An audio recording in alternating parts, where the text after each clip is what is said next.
नमस्कार। समस्त नारी शक्ति को समर्पित इस विशेष कार्यक्रम का हो गया है आगाज़। जी हाँ, आप देखना शुरू कर चुके हैं खुला आकाश। हम सभी जानते हैं दर्शकों कि महिला की ज़िंदगानियों में बहुत सारे उतार चढ़ाव आते रहते हैं, लेकिन उन्हीं उतार चढ़ाव के साथ वो अपने पूरे परिवार को संभालती हैं। हम ये देखते हैं कि हमारे परिवार में जब महिलाएं होती हैं तो हमारा परिवार बड़ा ही खुश नज़र आता है और सब कुछ सुसज्जित रहता है। उसी के साथ जब हम अपने घर से बाहर निकलते हैं और हम देखते हैं कि किसी दफ्तर में महिला और पुरुष एक साथ काम कर रहे हैं, या फिर सामाजिक कार्यों में भी जब हम देखते हैं कि महिलाएं बढ़ चढ़कर हिस्सा ले रही हैं, तो कहीं ना कहीं वहाँ का जो माहौल होता है वो बहुत अधिक सकारात्मक नज़र आता है और हम अक्सर वैसे जगहों पर जाना प्रेफर करते हैं। क्यों? क्योंकि महिलाओं से ना हर जगह की एक पॉजिटिविटी वो बढ़ जाती है और हमें कहीं ना कहीं एक कॉन्फिडेंस भी नज़र आता है।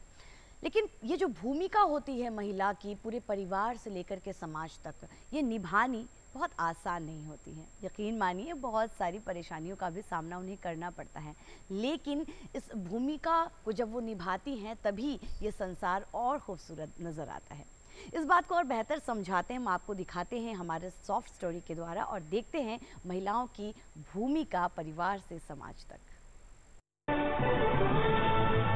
मानसिक स्वास्थ्य एक ऐसा पहलू है जो व्यक्ति के संपूर्ण जीवन को प्रभावित करता है। यह केवल मानसिक रोगों की अनुपस्थिति तक सीमित नहीं है, बल्कि मानसिक, भावनात्मक और सामाजिक रूप से स्वस्थ रहने की क्षमता को भी दर्शाता है। आज की भाग दौड़ भरी जिंदगी, बढ़ती प्रतिस्पर्धा, सामाजिक अपेक्षाएं और डिजिटल दुनिया की चुनौतियां मानसिक स्वास्थ्य के लिए नए संकट पैदा कर रही हैं। विश्व स्वास्थ्य संगठन के अनुसार दुनिया भर में हर 4 में से एक व्यक्ति अपने जीवन काल में किसी न किसी मानसिक समस्या से ग्रस्त होता है। चिंता, अवसाद, तनाव और अन्य मानसिक विकारों की घटनाएं लगातार बढ़ रही हैं। कोविड-19 महामारी के बाद मानसिक स्वास्थ्य की चुनौतियां और भी अधिक उभर कर सामने आई हैं। नौकरी की अस्थिरता, सामाजिक अलगाव और आर्थिक असुरक्षा ने मानसिक स्वास्थ्य पर गहरा प्रभाव डाला है। मानसिक स्वास्थ्य का हमारे कार्य क्षमता, रिश्तों और जीवन की गुणवत्ता पर सीधा असर पड़ता है। यदि मानसिक समस्याओं का समय पर समाधान न किया जाए तो वे गंभीर मानसिक विकारों का रूप ले सकती हैं, जिससे व्यक्ति का व्यक्तिगत और सामाजिक जीवन प्रभावित होता है। मानसिक स्वास्थ्य की देखभाल के लिए हम कुछ उपाय कर सकते हैं, जैसे स्वस्थ जीवन शैली अपनाना। नियमित व्यायाम, संतुलित आहार और पर्याप्त नींद मानसिक स्वास्थ्य को बनाए रखने में सहायक होते हैं। ध्यान, योग और गहरी सांस लेने की तकनीकें तनाव को कम करने में मदद करती हैं। सकारात्मक सोच, आत्म स्वीकृति, आभार प्रकट करना और नकारात्मक विचारों से दूरी बनाना मानसिक शांति प्रदान करता है। सामाजिक संपर्क बनाए रखना, दोस्तों और परिवारों के साथ संवाद बनाए रखना अवसाद और अकेलेपन को कम करता है। पेशेवर सहायता लेना, यदि मानसिक स्वास्थ्य समस्याएं गंभीर हो रही हैं, तो मनोवैज्ञानिक या चिकित्सक की सहायता लेना फायदेमंद होता है। मानसिक स्वास्थ्य केवल व्यक्तिगत समस्या नहीं है, बल्कि यह एक सामाजिक और वैश्विक मुद्दा है। मानसिक स्वास्थ्य को लेकर जागरूकता बढ़ाना, मानसिक बीमारियों को लेकर फैले मिथकों को तोड़ना और इसे प्राथमिकता देना समय की आवश्यकता है।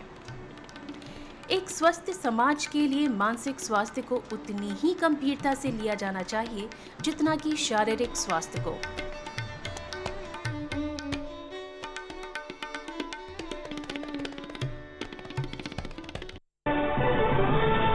जी हाँ दोस्तों, कि जैसा मैंने कहा, एक महिला परिवार से लेकर के समाज तक जब अपनी भूमिका निभाती है तो बहुत सारी चीज़ों से जूझती हैं, और वो चीज़ें क्या होती हैं यही जाना हमने अपने सॉफ्ट स्टोरी के माध्यम से। जी हाँ, वो होती हैं मेंटल स्ट्रेस। क्योंकि जो फिज़िकल स्ट्रेस होता है, जो शारीरिक बीमारियां होती हैं, वो तो हमें नज़र आ जाती हैं, लेकिन कई बार मानसिक स्वास्थ्य में अगर गड़बड़ी हो जाती है तो वो हमें नज़र नहीं आती, और कई बार हम उसे इग्नोर भी कर देते हैं कि चलो कुछ नहीं है, कोई बीमारी तो है नहीं, इसकी इलाज की भी आवश्यकता नहीं है, लेकिन वो एक गंभीर समस्या हो सकती है। और आज इसी गंभीर विषय पर चर्चा करने के लिए हमारे साथ एक विशेष मेहमान उपस्थित हैं। तो आइए सबसे पहले आपको रूबरू करा दूं, हमारे साथ हैं डॉक्टर निधि सिंह, जो कि असिस्टेंट प्रोफेसर ऑफ साइकोलॉजी हैं मगध महिला कॉलेज पटना से। बहुत बहुत स्वागत। नमस्ते। तो मैम, आज हम बहुत ही इंपॉर्टेंट टॉपिक पर बात करने यहाँ पर बैठे हैं, जिस पे बहुत कम लोग बात करते हैं या फिर इस पर जानकारी भी बहुत कम लोगों को है। सबसे पहले आपसे जानना चाहूँगी कि जो महिला होती है उनकी ज़िंदगी में बहुत सारे पड़ाव आते हैं। शुरू करते हैं उनके बचपन से, जो कि टीन एज होता है। तो जितने भी हमारे दर्शक हैं और जो कि मदर्स हैं और जिनकी खासकर बच्चियां हैं अभी टीन एज में हैं, उनके लिए बहुत मुझे लगता है लाभप्रद होगा ये प्रश्न कि जब वो टीन एज में पहुंचती हैं उनको पीरियड्स शुरू होता है और वहीं से उनके ज़िंदगी में हार्मोनल चेंजेस शुरू हो जाते हैं। लेकिन बस हम वहीं तक उनको देखते हैं। क्या उस वक्त भी उनको मेंटल असिस्टेंस की ज़रूरत होती है? क्या उनको उस वक्त भी कोई स्ट्रेस होता है? इस चीज़ को आप कैसे देखती हैं और क्या कुछ बताएंगी? किशोरावस्था जो है वो एक बहुत महत्वपूर्ण पड़ाव है किसी भी किशोर या किशोरी के जीवन काल में। और जो पीरियड्स की स्टार्ट होता है, जिसको कि हम मिनार्की बोलते हैं, ये बहुत ही इमोशनल, भावनात्मक टर्ब्यूलेंस यानी कि उद्वेग का जो है वो समय होता है। तो ना कि सिर्फ इसमें फिजियोलॉजिकल या हार्मोनल चेंजेस जैसा आप बता रही हैं, या शारीरिक बदलाव जैसे कि शरीर के अंदर बदलाव और बाकी आपके बॉडी का जो स्ट्रक्चर होता है उसमें बदलाव आते हैं, बल्कि मानसिक स्तर पर भी एक किशोरी जो है वो कई तरीके की चीज़ों से जूझ रही होती है। जैसे मेरे शरीर में ये बदलाव क्यों हो रहे हैं, या मैं अभी पीरियड स्टार्ट हो रहे हैं तो मैं बाकी लोगों की तरह अब उतना फ्री नहीं हूँ। एक जो सेल्फ कॉन्शियसनेस की फीलिंग्स आती है, या मैं दूसरों से डिफरेंट हूँ। और यहीं पे जेंडर का कॉन्सेप्ट जो है वो बहुत गहराई से उसके अंदर जो है वो प्रतिरोपित कर दिया जाता है। बहुत बार कल्चर और संस्कृति की वजह से, जिस समाज या जिस तरीके के परिवार में हम रहते हैं, क्योंकि बहुत बार उसमें लड़कों और लड़कियों के बीच में भेद, या पूजा पाठ में तुम इन चीज़ों को किस तरीके से तुम्हें अवॉइड करना है, तो एक जो एक्सक्लूज़न और इंक्लूजन है वो फीलिंग आने लगती है। हम कमतर हैं, कोई किशोरी ऐसा भी महसूस करते हैं। बहुत बार एक्टिविटी रिस्ट्रिक्शन कि तुम ये चीज़ें कर सकती हो, स्पोर्ट्स में पार्टिसिपेट नहीं कर सकती हो, स्विमिंग में नहीं कर सकती हो, या किसी को क्रैम्प्स या बहुत प्रॉब्लम्स जो होती है, या बहुत सारी बच्चियों को प्री मेंस्ट्रुअल सिंड्रोम जिसको कहते हैं, यानी कि पीरियड्स होने से हफ्ते भर 10 दिन पहले भावनात्मक उतार चढ़ाव महसूस करना, बहुत ज़्यादा रोना, गुस्सा आना, मूड स्विंग्स होना, इरिटेबिलिटी होना, इस तरीके की चीज़ें महसूस हो सकती हैं। हॉट एंड कोल्ड फ्लशेस भी बहुत लोगों को महसूस होते हैं। स्टमक अपसेट भी हो सकता है, हेडेक्स भी हो सकते हैं। तो इस तरीके की चीज़ें होती हैं। तो शरीर और मन, क्योंकि शरीर में बहुत बदलाव हो रहे हैं, आसपास के लोग आपको अब अडल्ट की तरफ व्यू करने लगते हैं। जैसे कि मेरा शरीर तो अभी 14 साल का है, 13 साल का, लेकिन मुझे अब जो है वो 20-22 साल की उम्र की महिला की तरह मुझे ट्रीट किया जा रहा है। अब तुम बड़ी हो गई। हमारी संस्कृतियों में हम ऐसे ही बात करते हैं कि अभी तुम्हारे पीरियड्स आने शुरू हो गए तो तुम अभी बड़ी हो गई, लेकिन उसकी जो कॉग्निटिव डेवलपमेंट है, ब्रेन की जो मैच्योरिटी है, बॉडी की पूरी मैच्योरिटी जो है वो भी आने में वक्त है। तो इसलिए ये इमोशनल टर्ब्यूलेंस का क्षण है जहाँ पे शारीरिक और मानसिक सपोर्ट की बहुत ज़रूरत है, और परिवार, माताएं, बड़ी बहनें और साथ में जो शिक्षिकाएँ हैं उनकी बहुत भूमिका है। इनफैक्ट जो सेक्स एजुकेशन है, जिसमें मेंस्ट्रुअल हाइजीन, रिप्रोडक्टिव हाइजीन जहाँ पे हम शुरू करते हैं, क्योंकि टीनेज प्रेगनेंसीज और साथ में सेक्सुअली ट्रांसमिटेड डिजीज़ेज़ या डिजॉर्डर्स हैं, उसके बारे में एजुकेशन बहुत इंपॉर्टेंट है। तो सेफ्टी का कॉन्सेप्ट कि मतलब मेरी physical safety, emotional safety important है, ये एक्चुअली वहीं से या इनफैक्ट उसके पहले से ही स्टार्ट हो जाती है। तो ये सारे क्षण जो है बहुत महत्वपूर्ण हैं अगर हम देखें तो। बिल्कुल, आपने बहुत सही बात कही है कि ये जो उम्र होता है ना, इसमें बच्चियाँ बहुत ज़्यादा परिपक्व नहीं होती हैं और ज़रूरत होती है कि उनके जो पेरेंट्स हैं उनका सहयोग करें और मानसिक रूप से भी उनका सहयोग करें। बहुत खूब आपने बताया। अच्छा, ज़िंदगी की जब हम बात करते हैं तो महिला की ज़िंदगी में बहुत उतार चढ़ाव हैं। अभी तो हमने बस शुरुआत मात्र ही की है, इसके बाद ज़िंदगी में आता है वो पड़ाव जब एक महिला अपने घर को छोड़कर, जहाँ वो जन्मी है, एक नए परिवार में जाती हैं, जिसको कि हम बिल्कुल भी सीरियसली नहीं लेते हैं, एक उत्सव की तरह मना लेते हैं और उसके बाद सब कुछ भूल जाते हैं और भूल कर चाहते हैं कि महिला जो है वो बस एक कॉम्प्रोमाइजिंग सिचुएशन में आ जाए और कॉम्प्रोमाइज़ करते हुए अपनी ज़िंदगी को आगे बढ़ाएं। लेकिन करती भी हैं कई बार, लेकिन इसमें भी हम देखते हैं कि जो महिला है उसके ज़िंदगी में बहुत सारा स्ट्रेस आ जाता है, क्योंकि एक नया परिवार, नए लोग, खुद सोचकर भी डर लगता है। अगर एक पुरुष होकर वो सोचें कि आप अपने परिवार से रातों रात उठते हैं और कहीं और बस जाते हैं, सारे नए लोग, सारी नई सोच वाले लोग, वहाँ पर कितना मेंटल स्ट्रेस होता है और वहाँ जो नया परिवार है वो उनको कैसे सपोर्ट करें फिर? पूरी दुनिया के जो साइकोलॉजिस्ट हैं उनकी रिसर्चेस में उन्होंने एक लिस्ट बनाई जिसको कि डिस्ट्रेसफुल लाइफ इवेंट स्केल बोलते हैं, कि हमने लाइफ के जो महत्वपूर्ण डिस्ट्रेस कि सबसे ज़्यादा हमें स्ट्रेस कब होता है। तो जैसे कि हमारे जो पार्टनर्स होते हैं अगर उनकी डेथ होती है या डिवोर्स होता है, तो उस लिस्ट में आपको जानकर बहुत हैरानी होगी। होम्स एंड राहे जो है वो साइकोलॉजिस्ट हैं, उन्होंने इसको डेवलप किया कि मैरिज का स्थान जो है वो शीर्ष 5 जो स्ट्रेसफुल इवेंट्स हैं उसमें है। अभी हम इसको रियलाइज़ नहीं करते, हमें लगता है कि पीरियड्स आने स्टार्ट हो गए या फिर एक लड़का 21 साल का हो गया या 18 साल की लड़की हो गई तो अभी शादी हो सकती है। लेकिन 2 कल्चर के बीच में गैप, और कल्चर का मतलब सिर्फ ये नहीं कि मैं इंडियन हूँ और आप अमेरिकन हैं, या मैं बिहारी हूँ और आप उत्तर प्रदेश के हैं या आप तमिलनाडु के हैं। इसका हर फैमिली का अपना अपना कल्चर होता है, वैल्यू सिस्टम होता है, वहाँ पे कुछ वर्जनाएं होती हैं, कुछ डूज एंड डोंट्स होते हैं, कुछ एक्सपेक्टेशंस होती है। परिवार में बहुत सारे सदस्य होते हैं, खास करके जो इन लॉज हैं, आपके जो नए पेरेंट्स होने वाले हैं और जो नए फैमिली मेम्बर्स होने वाले हैं, उनकी भूमिका होती है।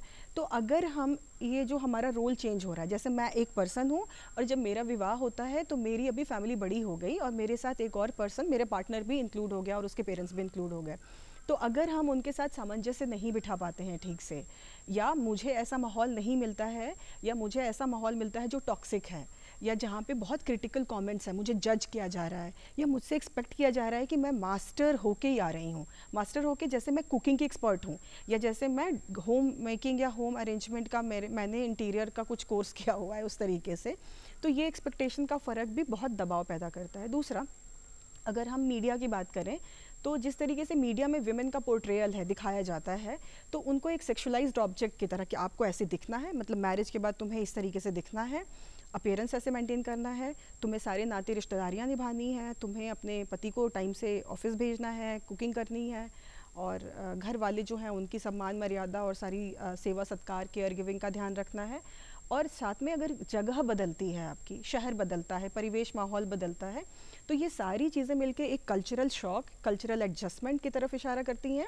और अगर किसी भी वजह से हम इसमें तालमेल नहीं बिठा पाते हैं, तालमेल मतलब कि हमारा और हमारे जो फैमिली मेम्बर्स हैं नए वाले, उनके साथ एडजस्टमेंट ठीक नहीं बैठ रहा है, या हमारी एक्सपेक्टेशन में टकराहट आ रही है, तो ये सारी चीज़ें बहुत स्ट्रेस जो है वो करती हैं। तो सबसे पहले तो हम ये मानें कि ये स्ट्रेसफुल है, इसलिए प्री मैरिटल काउंसलिंग या पहले से हम प्रिपेयर्ड हों, हमारे होने वाले पार्टनर से हम बात करें, चाहे वो अरेंज मैरिज हो चाहे वो लव मैरिजेस हों, कि हम एक दूसरे के परिवार को जानें। मैरिज एक इंस्टीट्यूशन है, सोशल इंस्टीट्यूशन है, इसको समझें, उसकी रिस्पॉन्सिबिलिटी समझें। जैसे बहुत बार बहुत सारी लड़कियाँ ये सोचती हैं कि शादी का मतलब है नए कपड़े, हनीमून, डेस्टिनेशन वेडिंग, इस तरीके की चीज़ें, लेकिन इसके साथ जो रिस्पॉन्सिबिलिटी और अकाउंटेबिलिटी भी आती है, क्योंकि मैरिज एक अडल्ट प्रोसेस है, यानी अडल्टिफिकेशन, आपकी अडल्टहुड होनी ज़रूरी है, मेंटल अडल्टहुड, कि मानसिक रूप से आप इतने परिपक्व हैं कि कुछ ऊपर नीचे हो रहा है, कहीं पे आपकी भावनाएं बाधित हो रही हैं, तो आप उसको एडजस्ट कर ले रहे हैं, आप प्रॉपर तरीके से, रिस्पेक्टफुल तरीके से उनको डील कर रहे हैं। अगर कोई कॉन्फ्लिक्ट होता है रिलेशनशिप में, कम्युनिकेशन की गैप होती है, तो आप उसको बातचीत करके समस्याओं का हल बिठा सकते हैं, तारतम्यता बिठा सकते हैं, सामंजस्य बिठा सकते हैं। इन सब चीज़ों में साइकोलॉजी की, और अगर हम पहले से हमारे घरों में अगर ये बातचीत हो, हमें एक रियलिस्टिक, वास्तविक चीज़ें बताई जाएँ कि marriage is not all good, इसमें ये पैकेज है, इसमें कुछ स्ट्रेस होगा, कुछ रिस्पॉन्सिबिलिटी होगी, कुछ अच्छी चीज़ें हैं, कुछ सहकार और सहयोग की भी भावना है, लेकिन कुछ जिम्मेदारियां भी हैं।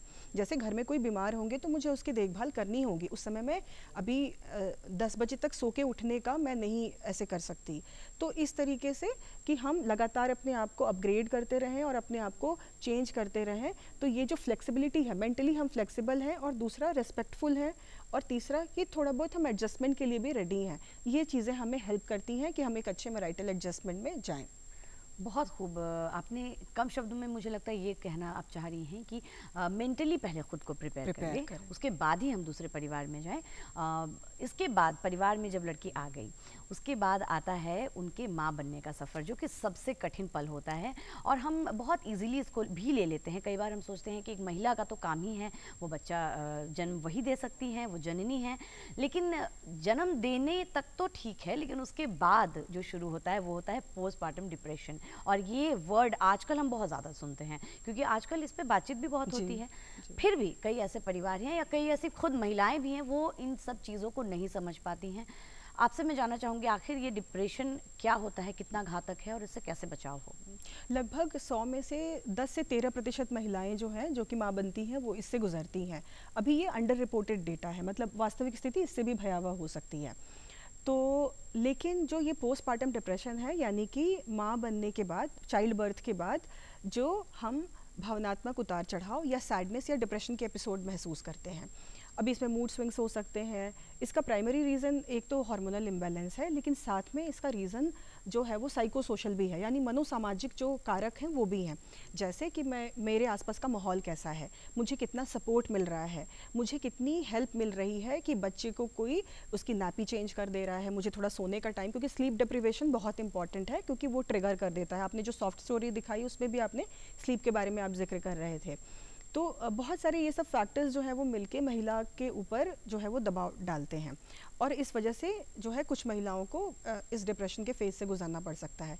अगर ये अनट्रीटेड, अनरिकॉग्नाइज्ड रहता है तो इसमें से कुछ प्रतिशत केसेस जो है वो पोस्टपार्टम साइकोसिस में बदल सकता है। जैसे कई बार अक्सर आप अखबारों में ये कहानी सुनते हैं या मीडिया में ये न्यूज़ रिपोर्ट्स आती हैं कि देखो इस माँ को, इसने अपने बच्चे को ही नुकसान पहुँचा दिया, या बच्चे के साथ कुछ बुरा व्यवहार कर दिया, या बच्चे को फेंक दिया खिड़की से, और इस तरीके की चीज़ें। तो ये वास्तव में पोस्टपार्टम साइकोसिस के फेज़ में होता है, विच नोबडी या हार्डली पीपल रिकॉग्नाइज इट। तो लेकिन अभी इसमें घर की भूमिका है, समाज संस्कृति की भूमिका है, उस महिला की भी भूमिका है कि प्रेगनेंसी के दौरान ही कैसे अपने आप को तैयार करे इसके लिए। जैसे बच्चे होने के बाद बच्चे की केयर गिविंग में, पेरेंटिंग में दोनों की भूमिका होगी। कहाँ मुझे रेस्ट की ज़रूरत होगी, क्योंकि प्रेगनेंसी के बाद अगर आप वर्किंग हैं तो आपको हॉलीडे, कुछ छुट्टियाँ भी लेनी पड़ती हैं, बहुत सारे एडजस्टमेंट करने पड़ते हैं, आपका सोने उठने का जो नियम है वो बाधित होता है, आपकी सोशल एक्टिविटी रिस्ट्रिक्टेड होती हैं। जैसे आप बहुत देर तक काम करते थे ऑफिस में, अभी आप तुरंत भाग के आते हैं, तो आपको ये लगता है कि मेरे जीवन में अभी मेरी जो प्रोफेशनल अचीवमेंट्स थी वो इम्पॉर्टेंट नहीं है, अभी मेरा बच्चा इम्पॉर्टेंट है, मेरी फैमिली इम्पॉर्टेंट है, और एक कॉन्स्टेंट स्ट्रगल चल रहा होता है कि मैं किसको ज़्यादा फोकस करूँ। तो अब इसमें ज़रूर भूमिका है। इसलिए प्रेगनेंसी के दौरान ही, इनफैक्ट प्रेगनेंसी प्लान करने से पहले अगर कपल पार्टनर्स आपस में, पति पत्नी बात करें, परिवार बात करे कि कौन किसकी मदद करेगा और कैसे कैसे करेगा। पेरेंटिंग में सबसे डिफ़िकल्ट क्या होने वाला है, क्योंकि हो सकता है कि किसी के लिए सिजेरियन डिलीवरी एक ट्रॉमेटिक इवेंट हो, अरे कैसे होगा मुझे पता नहीं, या फैमिली में कुछ कॉन्फ्लिक्ट्स हैं, जैसे इन लॉज चाहते हैं कि नेचुरल डिलीवरी हो, लेकिन मेरी डॉक्टर ने कहा है कि आपका तो सिजेरियन डिलीवरी होगा, और अभी इस बात को लेके विवाद हो रहा है और आप भी डरे हुए हैं, बहुत सारी चीज़ें। तो बहुत छोटी छोटी बातों पे, फीडिंग कैसे करनी है बच्चे की, बच्चे या फिर बच्चा पैदा करने के बाद माँ क्या भोजन करेगी, बहुत छोटी छोटी बातों पे इंटरपर्सनल कॉन्फ्लिक्ट्स हो जाते हैं। जो पति पत्नी है उनके बीच में भी लड़ाई हो जाती है कि कौन कहाँ सोएगा। जब बच्चा होगा तो एक इंटीमेसी गैप भी होता है, क्योंकि बच्चा है, उसकी वजह से आपकी पूरी लाइफ जो है उसी के इर्द गिर्द सेंटर्ड है। तो as a couple, as a पति पत्नी, आपका शारीरिक, आपका भावनात्मक जो है उसमें भी थोड़ी दूरी आती है। तो इन चीज़ों को लेकर के अगर हम पहले से प्रिपेयर्ड रहें, हम अपना लोड डिस्ट्रीब्यूट करें और अपनी एंग्जाइटीज़ के बारे में बातचीत करें, परिवार के साथ बातचीत करें, रूल्स सेट करें। जैसे बहुत घरों में बच्चे को देखने के लिए लोग रात रात तक चले आते हैं। अभी महिला की सिजेरियन डिलीवरी हुई है और अभी बड़े लोग आएंगे तो वो उठेगी, झुक के प्रणाम करेगी, और हम नहीं रियलाइज़ करते हैं कि ये चीज़ें कितना उसके ऊपर इमोशनली और फिजिकली बर्डन डालती है। वो सोना चाहती है, रेस्ट चाहती है, उसको रेस्ट नहीं मिल रहा है। तो मे बी हम एक ऐसा कम्युनिकेशन डेवलप करें कि जैसे मैंने आंखों ही आंखों में आपसे बात किया, अब दिस इज़ डन, अभी कुछ ऐसा कम्युनिकेशन डेवलप करते हैं कि नाउ इट्स टाइम कि हम जो हमारे गेस्ट हैं उनको हम इंडिकेट पोलाइटली, पॉजिटिवली ऐसे कर सकें, या लिमिट सेट कर सकें कि आप अभी इतने बजे तक आइए या अब आइए, बच्चे से मिल सकते हैं। तो बहुत छोटी छोटी चीज़ें जो है वो हेल्प कर लेती हैं। तो पोस्टपार्टम अगर डिप्रेशन और साइकोसिस से बचना है तो उसकी शुरुआत प्रेगनेंसी या उसके पहले से ही हमें करनी होगी। तो बहुत सही बात है कि पूरे समाज को और कहीं ना कहीं पूरे परिवार को सहयोग करना पड़ता है, और तभी एक महिला जो है वो इस डिप्रेशन से अपना बचाव कर सकती है। जो जिस बात पर सबसे कम चर्चा होती है वो होती है मेनोपॉज। एक महिला की ज़िंदगी में फिर वो भी पड़ाव आ जाता है जब उनके पीरियड्स रुक जाती हैं, आम शब्दों में मैं बताऊं तो उस वक्त की महिलाओं पर जो बातचीत है वो कोई नहीं करना चाहता है। मैं आपसे जानना चाहूँगी कि क्या होता है उनकी ज़िंदगी में, कितने उतार चढ़ाव आते हैं मेंटली, मानसिक रूप से। जैसे जब पीरियड स्टार्ट हुए मिनार्की था, उसी तरीके से मेनोपॉज भी एक्सट्रीमली स्ट्रेसफुल जो है वो फेज़ है, क्योंकि फिज़िकली बहुत सारी महिलाओं को अलग अलग सिम्टम्स एक्सपीरियंस होते हैं। मूड सिम्टम्स हो सकते हैं, एक्सेसिव ब्लीडिंग हो सकती है साल भर 2 साल पहले से, और हार्मोनल चेंजेस होते हैं उसकी वजह से, जो एस्ट्रोजन हार्मोन है उसकी उतार चढ़ाव की वजह से उसकी बोन हेल्थ और उसकी जो स्ट्रेंथ है बॉडी की उसमें फ़र्क पड़ता है। अभी चिड़चिड़ेपन की वजह से और परिवार के अगर उस समय सहयोग नहीं मिलता है, सपोर्ट नहीं मिलता है, तो ये चीज़ें और जो है वो बढ़ जाती हैं और जो है वो गड़बड़ हो जाती हैं।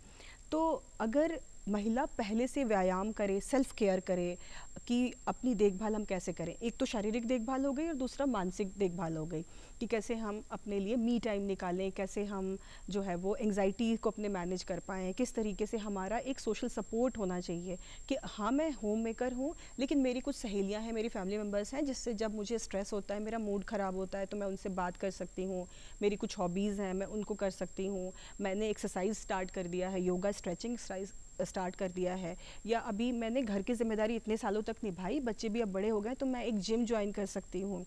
तो इस तरीके की छोटी छोटी चीज़ें अगर हम इंक्लूड करते हैं, तो जैसे आप जिम जाते हैं तो सिर्फ वो आप जिम नहीं जा रहे हैं, आप बाहर जा रहे हैं, वो आपके लिए एक सोशल इवेंट है, आप बाहर जा रहे हैं, आपको विटामिन डी मिल रहा है, सन मिल रहा है, आप दुनिया को देख रहे हैं, जब आप रास्ते में जा रहे हैं बहुत सारी चीज़ों को ऑब्जर्व कर रहे हैं, उनको देख रहे हैं, दूसरों के सुख और दुख भी दिख रहे हैं, तो उससे भी बहुत स्ट्रेंथ आती है, हमारी एक अंडरस्टैंडिंग, इंसाइट्स डेवलप होती हैं। तो ये बहुत इंपॉर्टेंट है कि जो घरेलू महिलाएं हैं वो बाहर निकलें, वो मंदिर जाने के लिए निकलें, वो जिम जाने के लिए निकलें, वो दोस्तों सहेलियों से मिलने के लिए निकलें, शाम की सब्जी भाजी खरीदने के लिए निकलें, शॉपिंग करने के लिए निकलें, लेकिन वो बहुत इंपॉर्टेंट है। तो इस तरीके से कि हम social support, mental support, emotional अपना एक बिल्ड करें, रूटीन बिल्ड करें, तो इन चीज़ों से हम थोड़ा बाहर निकल सकते हैं और हेल्प मांगे। परफेक्शनिस्ट वुमेन या सुपर वुमेन बनने की कोशिश ना करें कि मैं सब कुछ हैंडल कर लूँगी और मैं महिला हूँ तो मुझे सेक्रीफाइस करना है, कि if I have not sacrificed तो मैं अच्छी जो है वो माँ नहीं हूँ, पत्नी नहीं हूँ, अच्छी बहू नहीं हूँ। तो सेल्फ सेक्रीफाइस या मुझे परिवार में ओवर फंक्शन करना है, जैसे मुझे अगर मैं ज़्यादा काम नहीं करूँगी, ज़्यादा लोड नहीं लूँगी तो मैं एक कंप्लीट नारी नहीं हूँ।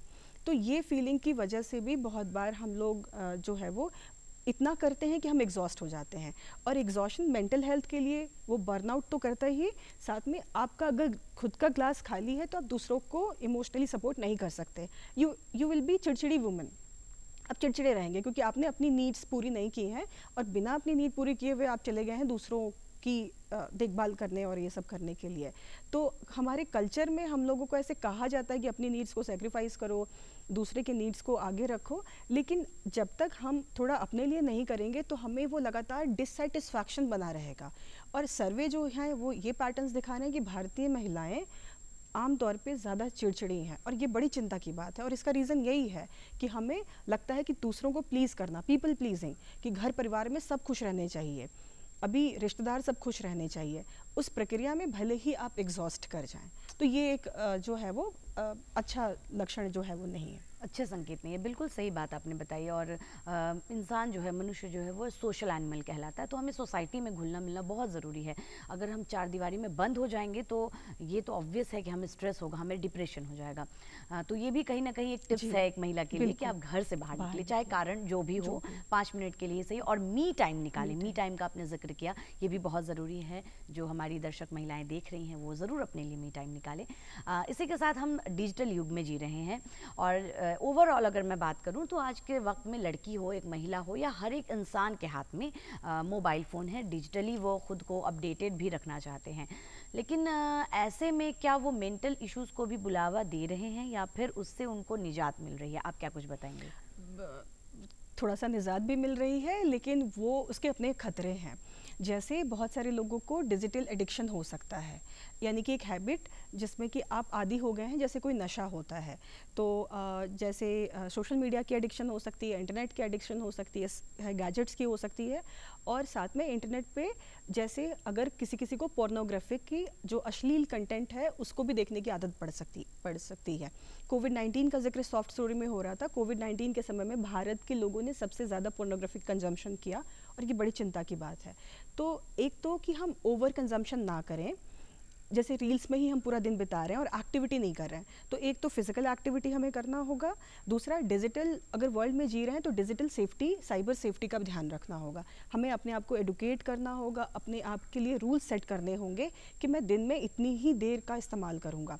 बहुत बार हमें सेल्फी लेके पोस्ट करने की आदत होती है। जो साइकोलॉजिस्ट इस पे रिसर्च कर रहे हैं वो ये कहते हैं कि अगर आप दिन में 2 सेल्फी से ज़्यादा ले रहे हैं तो इसका मतलब कि आपको सेल्फाइटिस है, ये एक प्रॉब्लम है। अगर आप बिना आपके लाइफ में, आपके प्रोफेशनल लाइफ में आपको इंटरनेट की ज़रूरत नहीं है और उसके बावजूद भी आप बार बार अपने फ़ोन को चेक कर रहे हैं, जैसे कि कुछ मिस हो गया, कुछ मिस हो गया, तो एक तरीके का फियर ऑफ मिसिंग आउट की जो फीलिंग्स है वो आपके अंदर एंग्जाइटी क्रिएट कर सकती है कि मुझे नोटिफिकेशन जो है वो देखने हैं, मेरा फ़ोन हमेशा नोटिफिकेशन फ्री रहना चाहिए उसमें। तो ये सारी चीज़ें ना कांस्टेंट एंग्जाइटी जो है वो प्रोड्यूस करती हैं। दूसरा, जब हम सोशल मीडिया पे होते हैं तो हम लगातार फीड्स आते हैं, हम अपने आप को कंपेयर कर रहे हैं। जैसे मैंने आपका फेसबुक देखा और मैंने अपनी लाइफ को कंपेयर किया, मैंने आपके लुक्स को, अब ये जो लुक्स आपने क्रिएट किया है हो सकता है वो फ़िल्टर के थ्रू किया हो सकता है कि कुछ आपने एआई यूज़ करके किया हो, लेकिन मुझे ऐसा लगेगा कि मेरा लाइफ आपसे कमतर है, क्योंकि ये कंपैरिजन जो है वो हमारा ह्यूमन माइंड जो है वो कंपेयर करने लगता है। तो बहुत बार ओवर जेलस होना, ईर्ष्या की भावना रखना, एहसास कमतरी, इन्फीरियोरिटी की फीलिंग्स होना, या कई बार हम एलिएनेटेड हो जाते हैं, जैसे अकेलेपन के एक साइकिल में फंस जाते हैं। जैसे मैं अकेली हूँ तो अपने को बिजी करने के लिए मैं सोशल मीडिया पे गई, लेकिन सोशल मीडिया पे ज़्यादा रहने की वजह से मैं और अकेली हो गई। तो वो एक तरीके का सर्कुलर ऐसे चलता रहता है। दूसरा कि अगर हम उस पे जाते हैं तो बहुत बार साइबर बुलिंग हो सकती है, बहुत बार लोग सेक्सटिंग करते हैं, यानी अलग अलग तरीके से ग्रूम करते हैं लोग कि अभी साइबर अब्यूज़ करना या लोगों को गलत तरीके से करना, बॉडी इमेज के कंसर्न हो सकते हैं कि हम अपने आप को बॉडी को कंपेयर कर रहे हैं, तो हम इसके खतरे से वाकिफ़ हों और साथ में अपने आप को एडुकेट करके हम इसको ज़्यादा यूज़ नहीं करें, तो ये बहुत इम्पॉर्टेंट है। बहुत इंपॉर्टेंट बात तो आपने यहाँ पर बताई ही। इसी के साथ मैं चाहूँगी कि हमारे दर्शकों को आप जाते जाते एक छोटा सा मैसेज ज़रूर दें। सबसे पहले कि केयर गिविंग करती हैं महिलाएं, तो केयर गिविंग में अपने आप को सेक्रीफाइस ना करें, अपने लिए मी टाइम निकालें। अपने गुस्से को मैनेज करने के लिए स्किल्स हैं कि हम एंगर को कैसे मैनेज कर सकते हैं, इमोशंस को कैसे रेगुलेट कर सकते हैं, हम अपनी एंग्जाइटी को, चिंताओं को कैसे मैनेज कर सकते हैं, पेरेंटिंग पे हम कैसे रूल्स बना सकते हैं, और एक लिमिट सेटिंग और बाउंड्री सेटिंग करना बहुत इंपॉर्टेंट है। और अगर हम किसी मुश्किल से गुजर रहे हैं तो अपने आसपास के लोगों से शेयर करें, बातचीत करें, और अगर उनसे भी समस्या का हल नहीं निकलता हुआ प्रतीत होता है तो हम प्रोफेशनल हेल्प यानी साइकाट्रिस्ट, क्लिनिकल साइकोलॉजिस्ट, काउंसलर्स की मदद ज़रूर लें। और बहुत सारे फ्री हेल्पलाइंस भी होते हैं, हम उनकी मदद भी ले करके अपने मेंटल हेल्थ को अच्छा कर सकते हैं। यही इतने महत्वपूर्ण विषय पर विशेष बातचीत के लिए आपका बहुत बहुत शुक्रिया है, और वाकई में आज बहुत कुछ सीखने को और समझने को हमें मिला है। बहुत बहुत धन्यवाद आपका। Thank you. जी हाँ दर्शकों, तो हमने देखा कि किस तरीके से जो मेंटल हेल्थ है इस पे हमें ध्यान रखने की बहुत ज़रूरत है, और ख़ास करके महिलाओं की ज़िंदगी में। तो चलिए आज से हम अपने घर की महिलाओं और ख़ुद का भी मेंटल स्वास्थ्य का भी उतना ही ख्याल रखेंगे जितना हम शारीरिक स्वास्थ्य का ख्याल रखते हैं। और इसी के साथ आज आपको ये कार्यक्रम कैसा लगा ये लिख भेजिए हमारी ईमेल एड्रेस पे। हमारा ईमेल एड्रेस है directorddkpatna@gmail.com। अब वक्त हो चला है कि आपसे मैं लूँ इजाज़त, तो मुझे दीजिए इजाज़त। बहुत बहुत शुक्रिया। नमस्कार।